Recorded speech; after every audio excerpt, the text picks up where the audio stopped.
Hello, Absurdians. Rod here.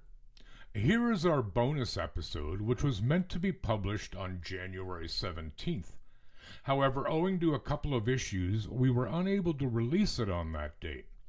Further, apologies, as at about the 24-minute mark of this episode, a strange background hiss appears, and despite my best efforts, I was unable to remove it during editing. So again, I apologize. Moving forward, it will not be an issue again. So with that said, here it is, bonus episode 9. We hope you enjoy it. The following podcast contains mature subject matter, adult themes, and may also contain profanity. You have been warned.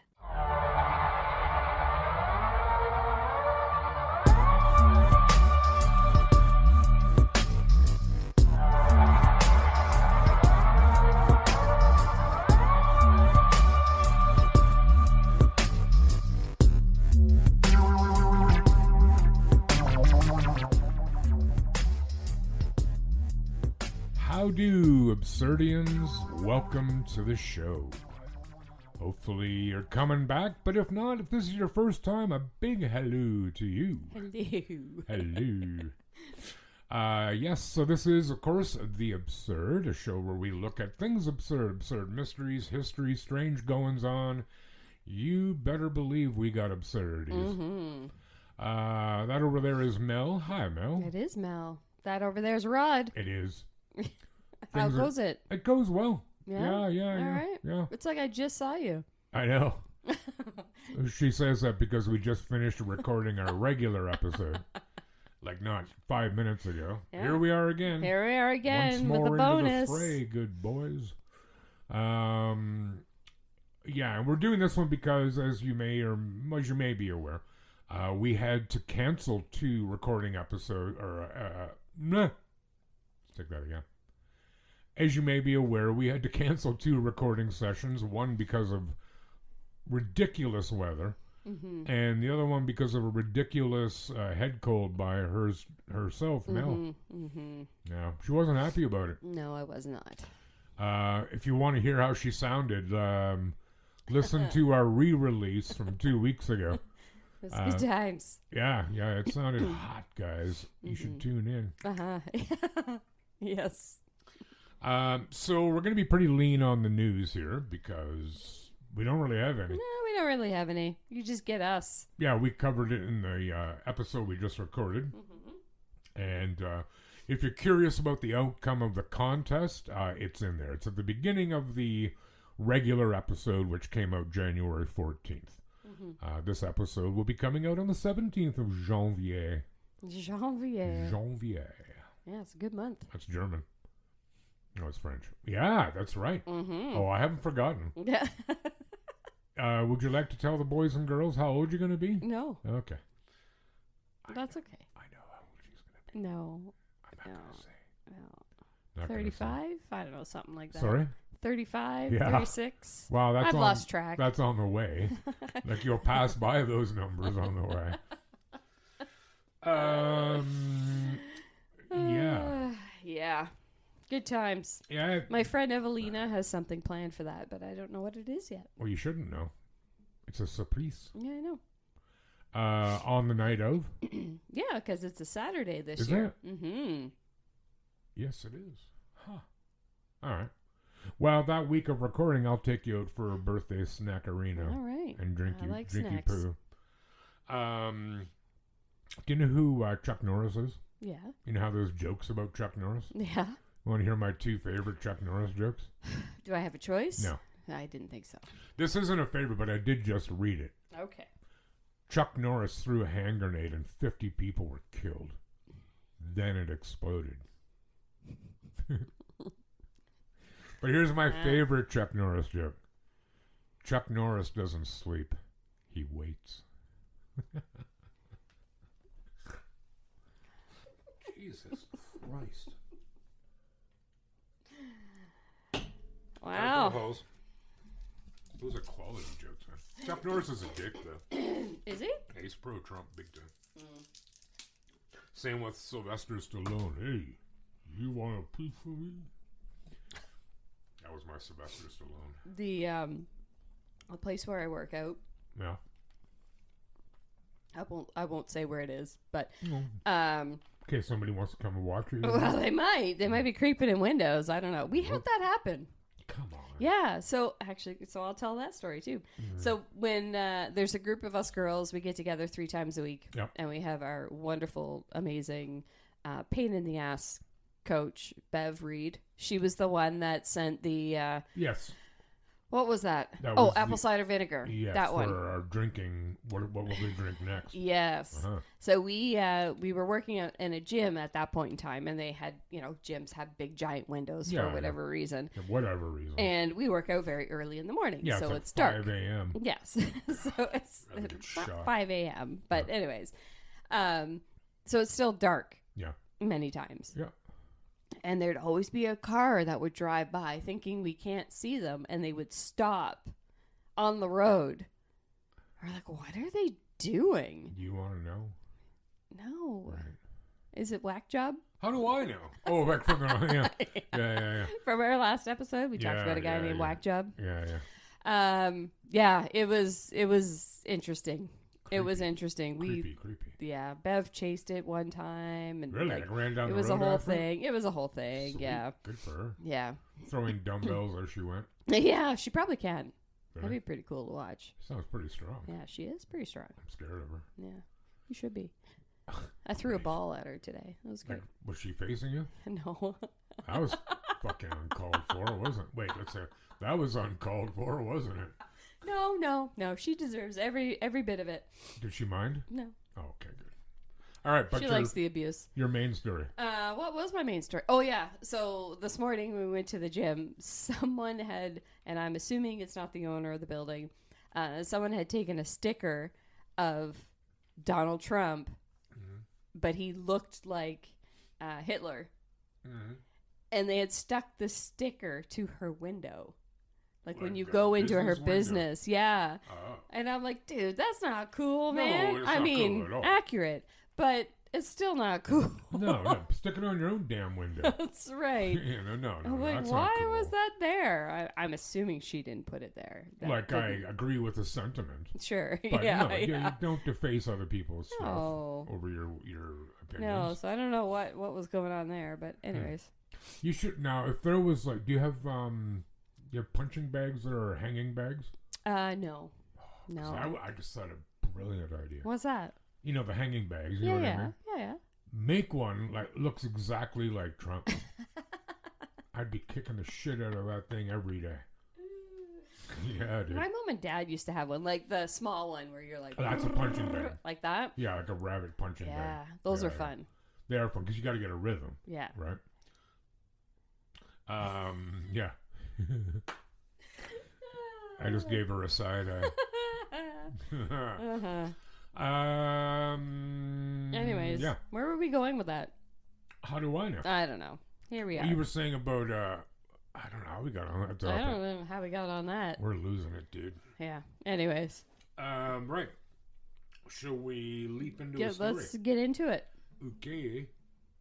I have a story that I've entitled The Amazing Mary Vincent. Okay. This is true crime stuff now, y'all. All right. Give it to me. I will. In the fall of 1978, 15-year-old Mary Vincent was hitchhiking near Modesto, California, hoping to get to her grandfather's house after running away from home, when a seemingly kind older man in a blue van pulled over and offered her a ride. She hesitated, but accepted. Let me interject here. Have you ever hitchhiked? Yes. Me too. You never see it anymore. Ever. I wouldn't do it now. Well, I don't know that anything's changed. I know, but I still wouldn't do it business. now. I wouldn't either. But, I'd keep your coat over your lap, yo. Right. The man was 51-year-old Lawrence Singleton, a former merchant seaman.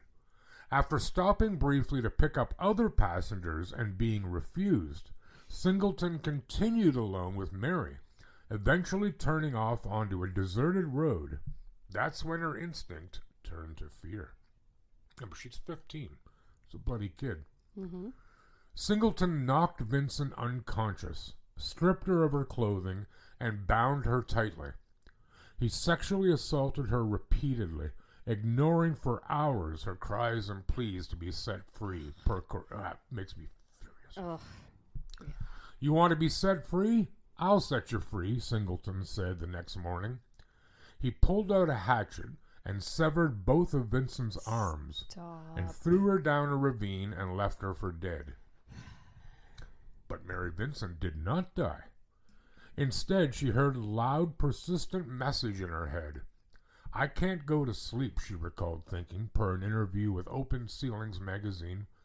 He's going to do this to somebody else. I can't let that happen. She packed the raw ends of her arms with dirt to slow the bleeding and crawled her way out of the ravine. How do you crawl with no arms? God. Well, it may not have been the whole arm. Maybe it was like to the elbow or something. Whatever. I don't know, dude. It was a 30-foot climb up the side of the ravine. Wow. Naked, injured, and barely conscious. Once she reached the road, she managed to flag down a passing car. Quote, the next morning, 2 individuals found Mary Vincent wandering nude, reads a court document obtained by UPI. She was holding up her arms so that the muscles and blood would not fall out. 2 Good Samaritans picked her up and rushed her to a nearby hospital. A forensic sketch artist worked with Mary as she recovered from her injuries, and her description helped police identify and arrest Singleton, who was later found guilty of attempted murder, mayhem, kidnapping, and multiple sexual assault charges. I'd say. When asked to identify Singleton in court, she pointed at him with her silver prosthetic hook hand. I was attacked, she said, per the Tampa Bay Times. I was raped and my hands were cut off. He used a hatchet. He left me to die. This is weak. Singleton was sentenced to 14 years in prison, the maximum allowed under California law at the time. But he served just 8. Stop. You stop. He was released in 1987 and faced public outrage. Towns across California protested his release, and he had to be housed in a trailer on San Quentin prison grounds until his parole ended because no Northern California community, would accept him, per the Los Angeles Times. In 1997, nearly 2 decades after his attack on Mary, Singleton murdered 31-year-old Roxanne Hayes in Tampa, Florida. He was sentenced to death but died of cancer in prison in 2001. I hope he suffered. Word. Vincent told UPI at the time that she was devastated because it had to happen again before anyone realized he shouldn't have been released in the first place. Sing it, sister. It was only recently I stopped having my nightmares, she told the LA Times at the time. Now they're back again. It starts off with my attack, and then I end up seeing all these other people and worse things happening to them. So Vincent took action. She shared her story with victims of trauma and testified before legislative bodies advocating for sentencing reform. California later passed a law increasing the maximum penalty for crimes like Singleton's, informally dubbed the Singleton Bill. Now a mother to 2 adult children, Vincent lives with her husband in Washington State. A self-taught artist, she has created thousands of pastel drawings, many of them empowering female figures, and even designs her own prosthetic tools for different activities like bowling, using spare parts from old stereo systems and refrigerators, per a 2022 interview with the Netline. Wow. That's a pretty brave girl, man. I tell you.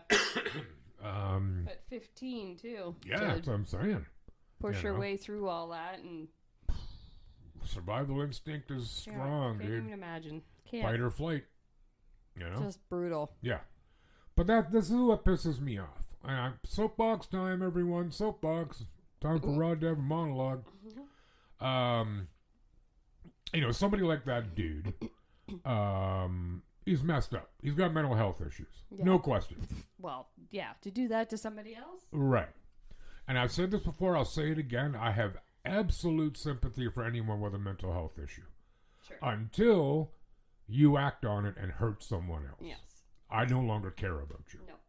Exactly. What did you do to address these mental health issues? You had to know that thinking about raping and what, dismembering, essentially, a 15-year-old girl is not normal thinking. No. Granted, I am looking at it from the outside in. But, it's like I hear more and more, we have laws but no justice. And I largely agree with that. Yeah. Why wasn't this asshole forever locked up? I don't mean in prison. Put him into an institution. Something. We don't have to make him suffer or hurt. No. Just keep him away from people. Yeah. That he can hurt. Yeah. I don't care about him otherwise. Nope. But wait till you see the picture of this girl. She's awesome. Yeah. I mean, she's a woman now, right? Born in 1963. Right. I had to do the math there. Yeah. But she obviously carved out her own place in the world. Jeez. Good on her, I say. Tough stuff. Word, yo. You got something for us? I do. Let's hear it. On May 8th, 2008, 18-year-old Joshua Maddux left his house. He told his sister Kate he was going for a walk. He often went hiking alone, so when his sister saw him leave the house, she thought little of it. But when he failed to return later that evening, the family became worried. On May 13th, 5 days later, which I found interesting, but anyways, 5 days later after he disappeared, his father Mike called the police to report Josh missing. They waited 5 days? They waited 5 days. That's interesting. Yeah. I mean, there could be many reasons for that, but I'd like to know what they are. I don't know. They said that he would go on hikes alone all the time. Oh, yeah. That's part of his MO sort of thing. Yeah, okay, fair play. The authorities, friends, and family scoured the neighborhood and nearby parkland where Josh might have decided to go walking. After months of searching, nothing had been uncovered, and hopes faded. Josh's sister Kate hoped he had left town to play music or start a different life. The police had no reason to suspect any foul play, and so they just listed him as a missing person. Of course they did. In 2015, Chuck Murphy, 80 years old, a builder from Colorado. That's it. Colorado Springs. Fine and grind. Was demolishing his old wood cabin in Meadowlark Lane, a large area surrounded by tall pines. Not sure why that's in.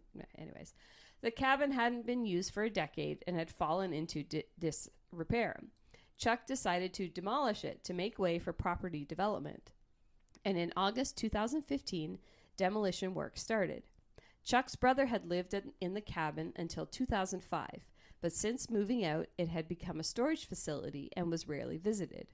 Animals had been a problem, but there was a noticeable stench when Chuck came to the cabin on August 7th. Stench. As the workers dismantled the chimney, one of the two in the cabin, using an excavator, and reached the interior, Chuck made the horrific discovery of the body of the young man, cramped into a fetal position with his legs above his head. He called the police, who arrived with the county coroner, who later, with the help of dental records, positively identified the body to be that of the missing man, Joshua Maddux. The cabin was only 2 blocks from the Maddux family home. Oh, no. Yet the searches for Josh had overlooked the building. There was no sign of life or reason to check a chimney there. The cabin owner had rarely visited. However, on the occasions he had to check in, he had not noticed anything unusual about the property, like the smell of decaying Yeah, flesh, no kidding. whatever. Yeah.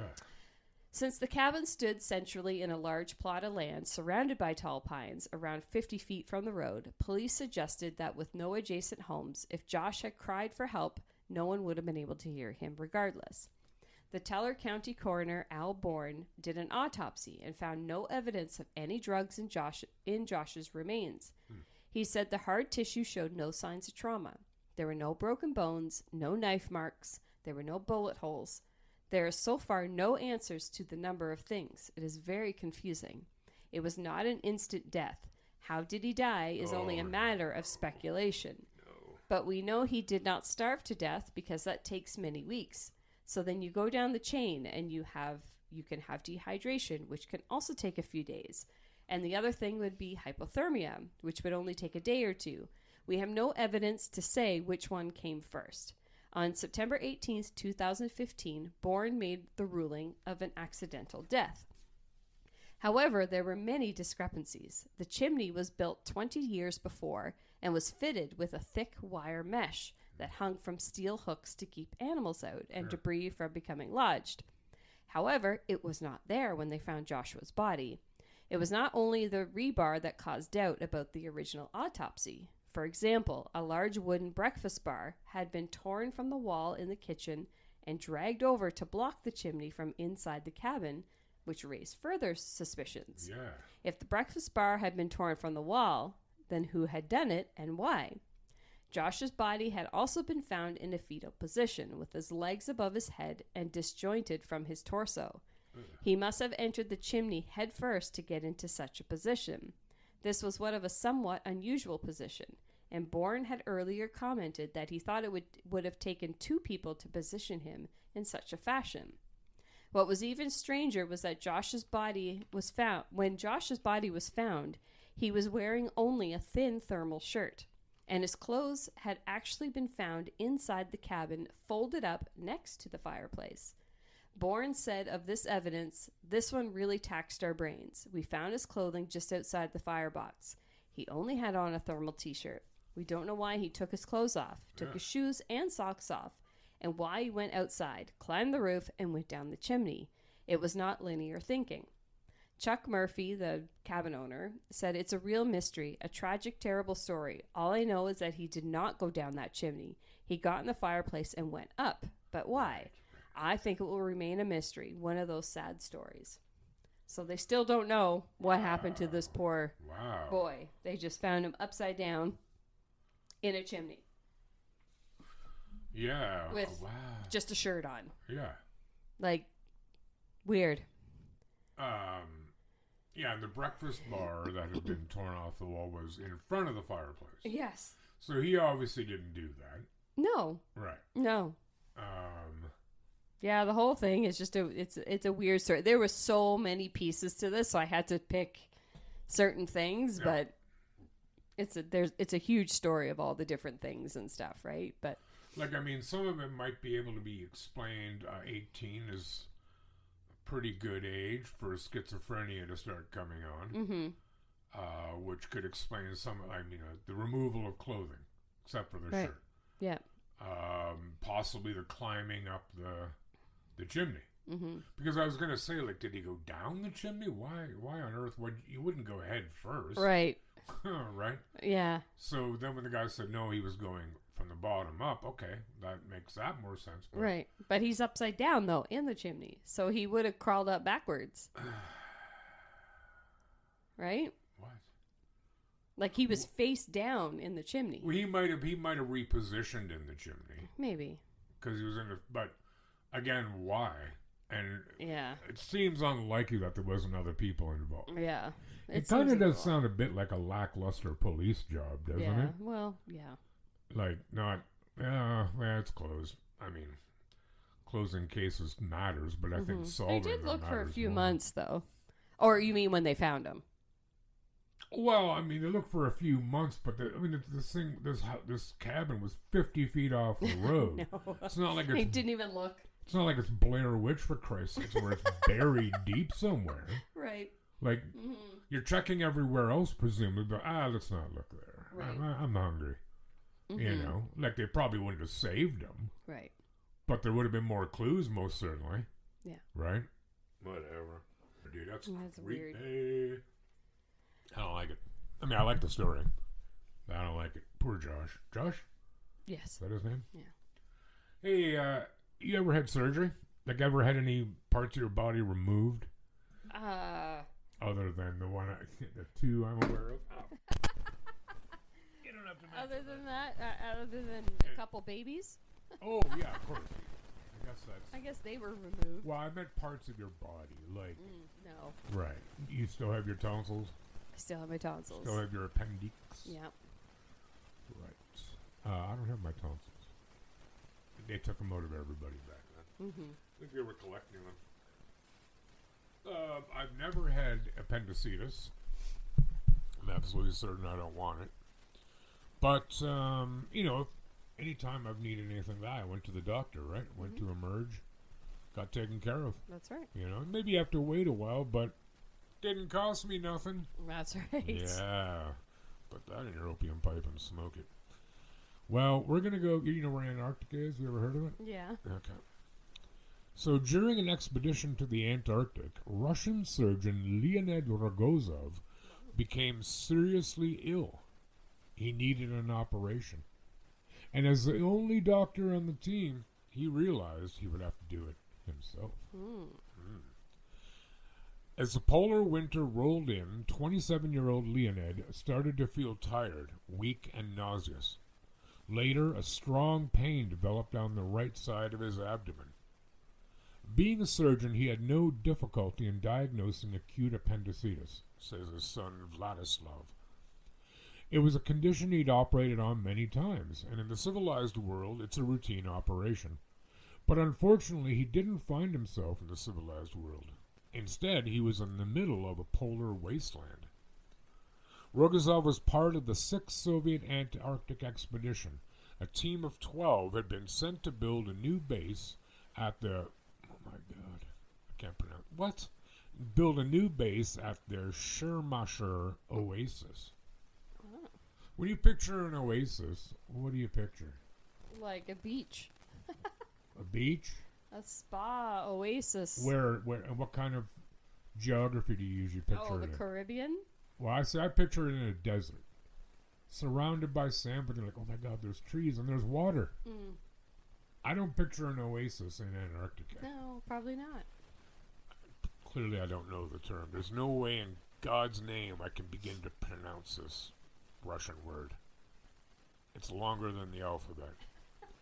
So the something station was up and running by the middle of February 1961, and with their mission complete, the group settled down to see out the hostile winter months.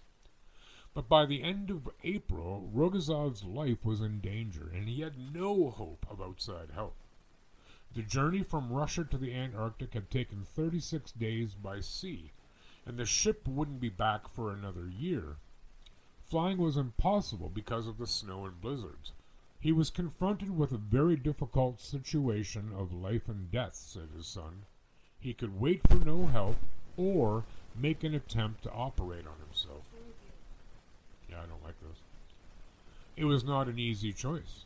Rogozov knew his appendix could burst, and if that happened, it would almost certainly kill him.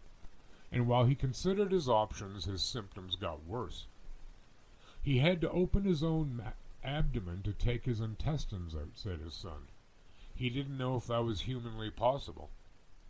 By the way, sidebar, do you know, like, if they do a surgery and they take out all your, like, not cut them out, but take out all your intestines and whatever, or if you've been injured, and they fix you up, they just push everything back in. It finds itself back to where it should be. Really? It will move around in your cavity to get back into position. It's That's kinda, creepy. I know, but good. I know my intestines are well trained. In addition, this was the Cold War, with East and West competing for nuclear space and polar races, the weight of which rested on both nations and individuals. The commander in charge of the base had to get Moscow's blessing for the operation to go ahead. If my father was to fail and die, it would definitely put a hard hat of negative publicity on the Soviet Antarctic program. Rogozov made his decision. He would perform an auto-appendectomy rather than die not doing anything. I did not sleep at all last night. It sounds like a song. It hurts like the devil, a snowstorm whipping through my soul, wailing like 100 jackals. That's good writing right there. Still, no obvious symptoms that perforation is imminent, but an oppressive feeling of foreboding hangs over me. This is it. I have to think through the only possible way out, to operate on myself. It's almost impossible. But I can't just fold my arms and give up. Rogozov worked out a detailed plan for how the operation would unfold and assigned his colleagues specific roles and tasks. He nominated 2 main assistants to hand him instruments, position the lamp, and hold a mirror. He planned to use the reflection to see what he was doing. The station director was also in the room in case one of the others became faint. He was so systematic he even instructed them what to do if he was losing consciousness, how to inject him with adrenaline and perform artificial ventilation, said his son. I don't think his preparation could have been better. A general anesthetic was out of the question. He was able to administer a local to his abdominal wall, but once he had cut through, removing the appendix would have to be done without further pain relief in order to keep his head as clear as possible. My poor assistants. At the last minute, I looked over at them. They stood there in their surgical whites, whiter than white themselves. I was scared, too, but when I picked up the needle with the Novocaine and gave myself the first injection, somehow I automatically switched into operating mode. And from that point on, I didn't notice anything else. Rogasov had intended to use a mirror to help him operate, but he found the inverted view too much of a hindrance, so he ended up working by touch, without gloves.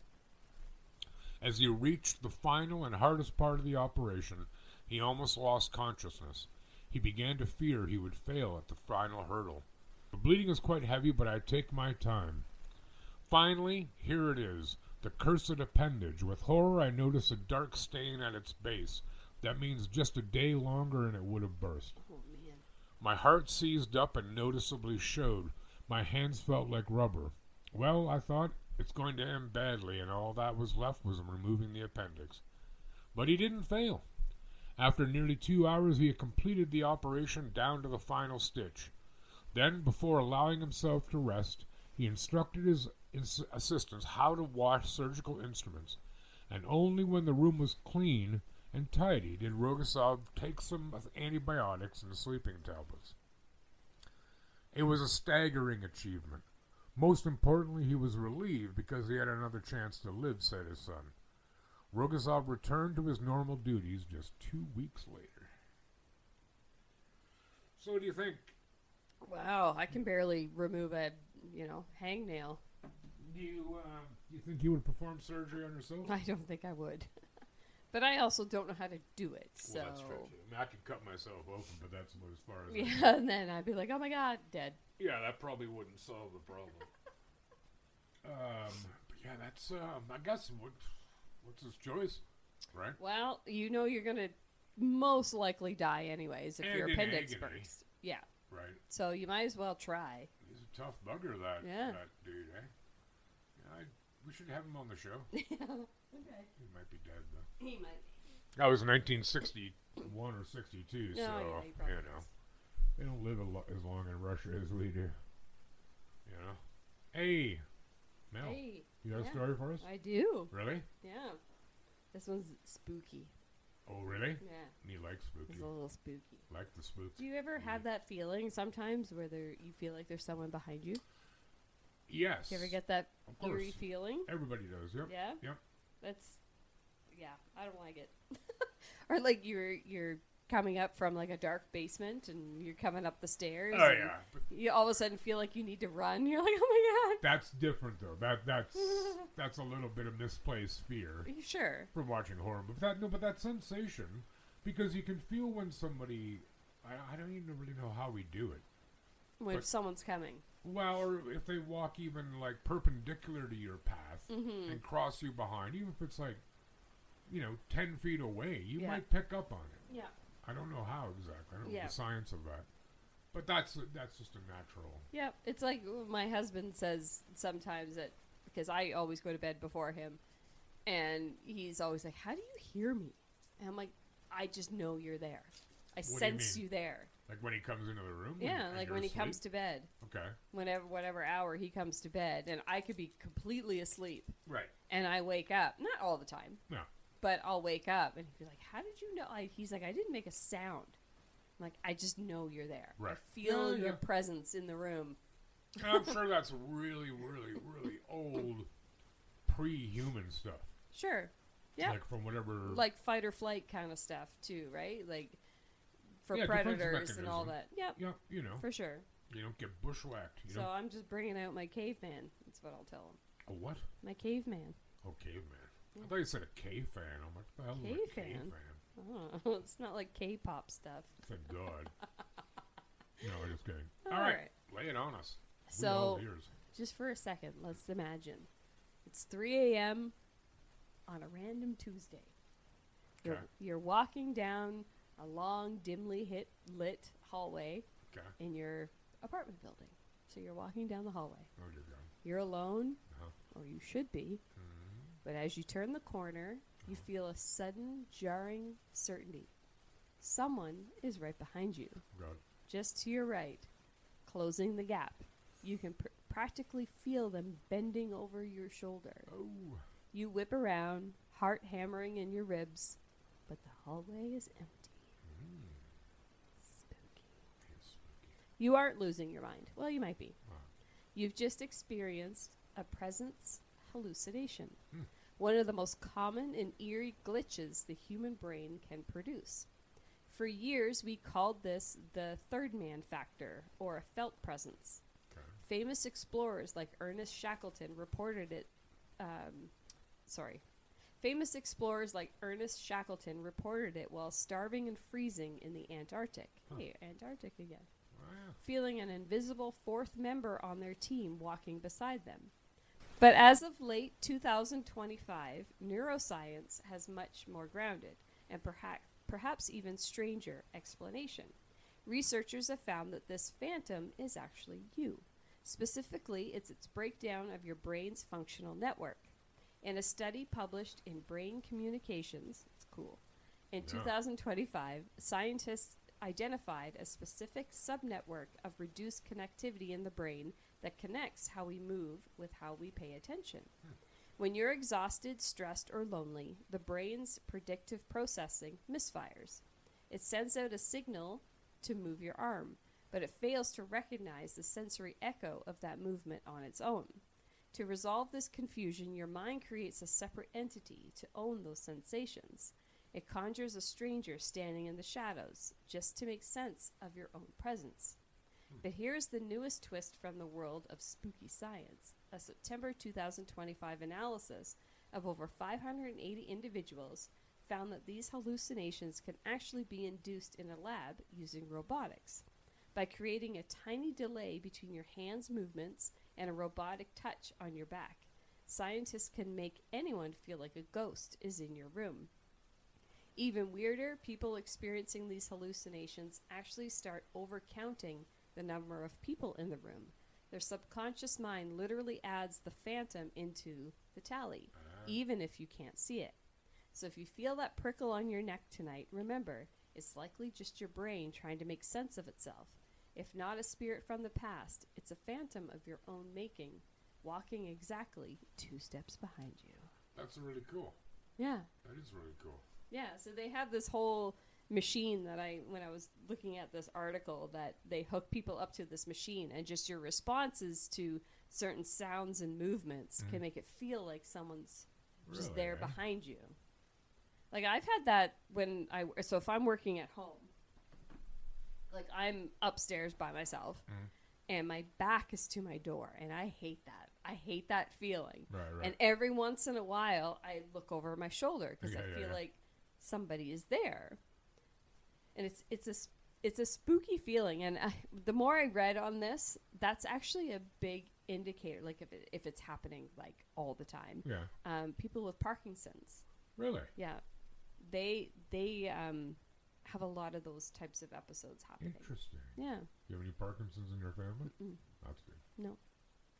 No, I don't have it all the time. It's just every once in a while, yeah. or like you're laying in bed and you're almost asleep, and you're like, somebody there. Or is that just me? Maybe it's because I watch too many horror movies and I read a lot of murder books. Have you ever had it when you're lying in bed and you're almost asleep and your body does the jump? Yes. Scary as hell. It is scary. I don't like that feeling. The door to your office, you're talking about your recording or? No. I mean, at my full-time day job. Yeah, but at home. At home. Does the door open inward or outward? In. Right. Does it creak at all when you open it? No. Okay. No. But I can't half close it. Right. It won't stay. It's just, I guess, the way the house is, right? It'll just Yeah, fall back open again. Like, never wants to stay. So I have to fully close it or fully open it. I'm going to have a little chat with Liam next time. Does he still enjoy scaring you? Yep. Good. Yep, Good. he does. Excellent. I actually read a book a couple weeks ago, too, that was pretty spooky. It was about, and it was from a kid's perspective. Oh, yeah? So it was a really cool read. It was called Incidents in the House. Oh. And it was about the girl, she called this woman her other mother. Okay. She'd always say, other mummy is coming out. Because she's like, Mummy and Daddy just tucked me in, and now comes other mummy. That's unsettling. Yeah, from the closet. Was the other mummy, like, mean? Yeah. Oh. Yeah, That's not cool at all. Yeah. So there was a time, and books don't usually freak me out, Yeah. but I read a lot in bed. Yeah. A few times I had to get up and close the door because I'm like, I can't. I'm like, you get that hair on the back of your neck kind of feeling. But is it better to close the door or to Yes. keep it open and see what's No, coming? no, because that's when the hand comes out. I don't want to see the hand come out around the corner of the closet. I'd rather it be closed. Amazing how much of that crap we retain from childhood, eh? Yes. Yeah. Ugh, blah. Anyways. Speaking of, did you watch the movie Weapons? I did. What'd you think of it? I liked it. So did I. Yeah, it was different. Yeah. It was different. I really enjoyed it. I didn't really know where it was going at first. Mm-hmm. But the scene when it was a woman who was it was a teacher, right? It Yeah, was, and when she was asleep in her car while she was staking out the house, Mm-hmm. and then the woman came out of the house with scissors. Yes. And I was watching, and I'm like, who is that? What's going on? And I'm like, the way she's walking is terrifying. Yep. It was a good movie. It was a bit silly in parts. Yep. But no, I quite liked that movie. I watched another kind of freaky one. It was called Good Boy. I've heard about a dog. Mm-hmm. Yeah, I've heard about From it. a dog's perspective. Oh. That's an interesting one too. Is It's it? spooky. Recommend? Yeah, it's spooky. Okay. You can find it on your thing. My thing. Smile 2 was crap. I enjoyed it. Did you? I did. Maybe I was just in the right headspace for it. It never started. I was watching it, and I'm like, is this going to go anywhere? Like, Oh, really? first Smile was Uh. immeasurably It better. was, 'Cause yeah. It's a good movie. Yeah. It creeped the hell out Oh of my me. God! When the sister walks up to the car. Oh, don't even, dude. Don't even. Yeah, don't even. But you know the first woman who dies in her office, Mm-hmm. like the one who's brought in for a psych eval. Yep. When she smiled, does the smile? Yes. I have a picture of that. Whenever I play games every day, like word games, Yep. with someone I used to work with, and we compare scores. Mm-hmm. So if she starts getting too cocky or lippy or whatever, Yeah. she hates horror movies. Oh, really? I'll send her that picture from from the movie because there's nothing like gross about it or bloody, not No. remotely, not just the opposite. No. But you look at the smile and you're like, oh my God, is that creepy? Yeah, it is. She doesn't like it, so I knock her back into Yeah, place. do it. I will. Yeah. Anything else? No, I think that's it. Yeah. You guys should give us some 5 stars wherever you're listening to us. Please do. There's that. Please do. Yeah, get on that. We Share like us. the 5-star. Yeah, and please share with your friends. Yes. The show. We like, I would love for more of you to follow us on Facebook and Insta, but I'd be way more beholden to you if you give us the 5-star reviews on Spotify or wherever it is you listen to. Yeah. Because that actually helps us. Yeah, it does. You know? Yeah. So, like in olden times, by that I mean 2025, we're going to go to Piper's for a quick bite. We are. Me hungry. Mm-hmm. You hungry, Melina? I am hungry. Sorry. You hungry, Mel? Yes, I am. Me too.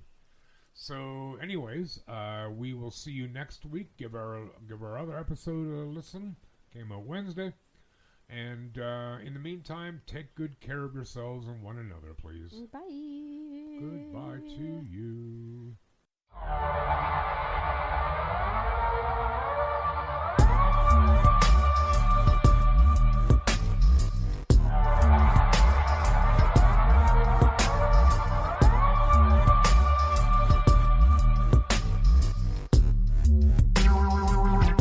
Absurd podcast is written, produced, and recorded by Rod and Mel. Music by Audionautics.com.